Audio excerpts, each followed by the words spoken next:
Hi. Alright, so here I'm back again. I'm doing a second book review. Well, I would not prefer to call it a book review anymore, I suppose, because that's not my intent. I'm not on a marathon. Yes, I'm on a marathon of reviewing it textually, but the video format only excited me when I realized if there's a value in a book and I can bring it to people in a simpler format, because I'm sure it was same with me. I was very bad at reading books and listening to books because it didn't really make sense. And then I said, all right, now I need to get to read 100 books and make sure is it right for me or wrong for me. And I probably am on my 12th or 13th book, but I've already reviewed one and this is becoming interesting. So let's call it a sharing session. And the book today I wanted to share is very fundamental. It's called Peaks and Valleys. Now, peaks and valleys are referred to the highs and lows in a life, right? Now, why I want to share this is because I realize that it is relevant to everybody. We go through the peaks and valleys. The peaks are happiness, is success. So it could be very good health, good relationship, great amount of money, great amount of job appreciation. That's the peaks, all right? When we celebrate. And then the valleys are poor health, bad relationships, financial issues, no appreciation work. So exactly opposite of that. And the book actually metaphorically explains us how or what do we do when we're on the peak to stay long on a peak, and what we should do when we're in a valley to grow out of it and go to the peak faster. So very exciting. So let's do the same format. I will do a less than or a minute summary of the book, and then I pick up three of my favorite quotes from the book, and then I will refer back relevant to today's world, giving some examples of people that you know, some of my examples, how we did that. So very excited for this. Let's get into it.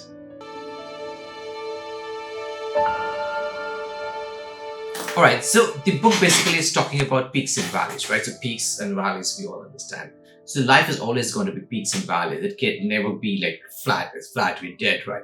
I can never be going always straight. So in a business also, right? In the stock market, anyway, you see you go up, and there's a point you go down, and then a point you go up. So basically, the idea of the book is saying, how do we stay on the peak for the longest possible time? And how do we get out of the valleys quick as possible? So it explains you what you need to do when you're at the peak to stay there for longer, and what you should do to get out of the valleys faster. But then it's never going to be going up. You will all, so we all cannot say it's relevant to everybody. We all go through up and downs in life.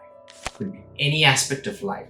Business, we all want our economies to go up straight over there. We want our business always to go up. We want our love life to go always up. It's not going to happen. That's nature. That's part of life. But what's important is, how do we stay on the peak for longer, and how do we get out of the valley sooner? Or for some people, how to start getting out of the valley first because they're there for too long. That's a quick summary for that. And let's now go to the quotes. So I'll start with my very first quote.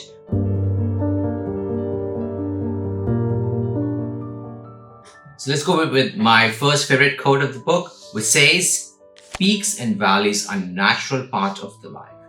What's important is what you do when you are up or down.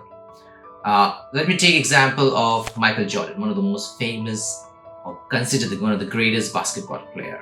He had actually had share peaks and valleys. So peaks, he was like had won the second NBA for Chicago Bulls in 1992 and was awarded the most valued player in that year. But then he has a share of valleys. In 1993, his father was murdered. He was temporarily retired. And in 1995, when he came back to basketball, a lot of criticism against him, or people said, would he ever go back to his peak and things like that.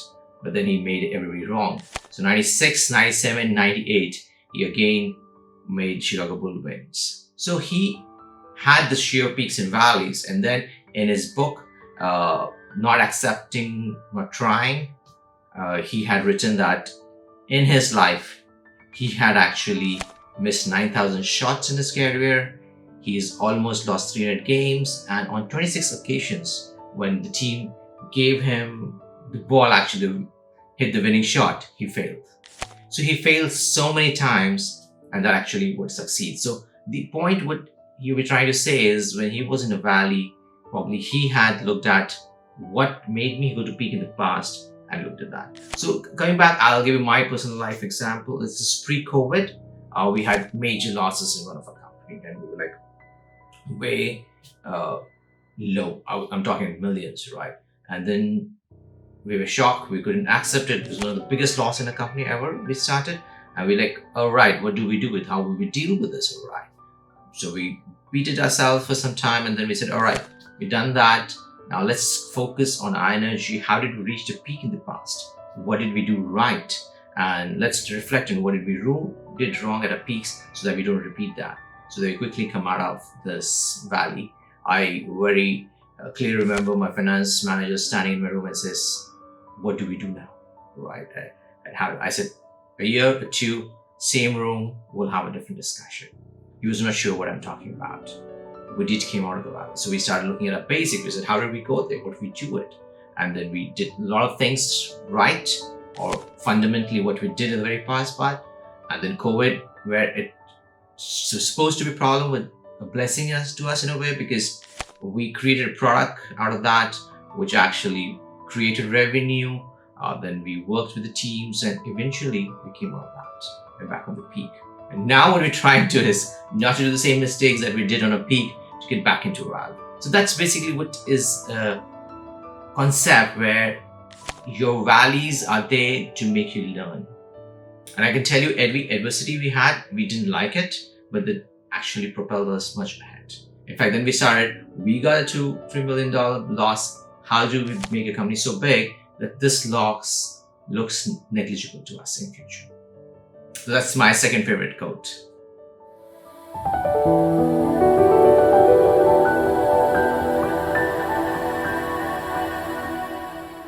And my second favorite quote from the book says, the best way to get out of a valley is to start walking, one step at a time. And the person who embodies, or I would say a real person that embodies this message for me, is Dwayne Johnson, The Rock. We all know that he wanted to be in American football, but eventually was not selected, went into wrestling, had a good peak period there. And then when he wanted to go into acting, he had to start from scratch. He had to go to acting classes, take smaller roles and everything. If I don't know whether you guys know or know, his company used to be, or is called, the $7 production. That's the amount of money he had in his pocket when he started the company. And that's why he calls it the $7 product. Imagine you have $7 or 7 rupees or $7 dollars, so any currency, and then you have the will to get out of that valley. So you're actually in a valley, you're like in the deepest of the deepest valley, right? And you have the huge peak ahead of you. And then he went to the smaller roles, and today he's a famous star. So he reached his peak. The other person that I really like and admire is Arnold Schwarzenegger. If you see, he was the top wrestler, got the 7-time Mr. Universe, and then went into acting, and he was so terrible in the acting, but he always talked about how clear he had a vision of the peak. He had the vision of going on the stage and getting the Best Actor award. So that's basically what happened to us, or basically happens to any startup, right? When you start, right? Probably when I came to Singapore, all I had is $600 with me, and today it's a huge difference. So all it takes is small steps, and all the small steps that you take in a valley continuously takes you to the next peak.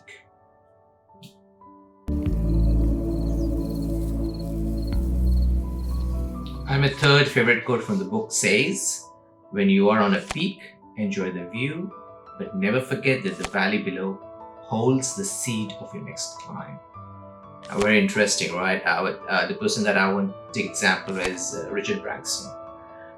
Amazing personality. If you look at his life, he's gone through the high peaks and bankruptcies and whatnot. I mean, he's started tons of companies and he's successful in a lot of them, right? And he, in his very famous interview with Entrepreneur Magazine, had told us that the importance of peak are there so that we can enjoy the view, enjoy the success, enjoy everything.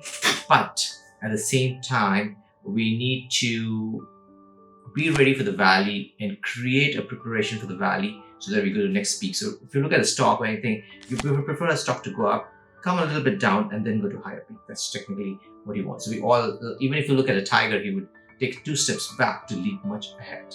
So we all have to get the smaller valleys to go up, but we are prepared that these valleys are there for us for the next growth.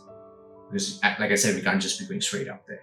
So very interesting concept for that. And then if I take back to my example, is that whenever we're on a success or we really did good, now we have learned, and what we do is always look at, okay, now we get this peak, we are enjoying the success, but what could fail based on experiences is that we start diversifying. So every time we get to a big peak, we start diversifying, getting into different businesses, create different opportunities so that we always keep relevant. If there's a valley, is a ditch, for let's say IT industry, we have the other industry that takes it up.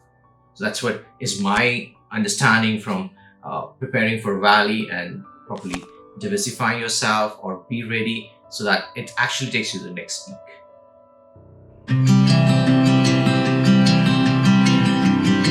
All right, so to conclude, I would want to leave you with, I think, 5 points each, what to do when you're in a valley and when you do in a peak.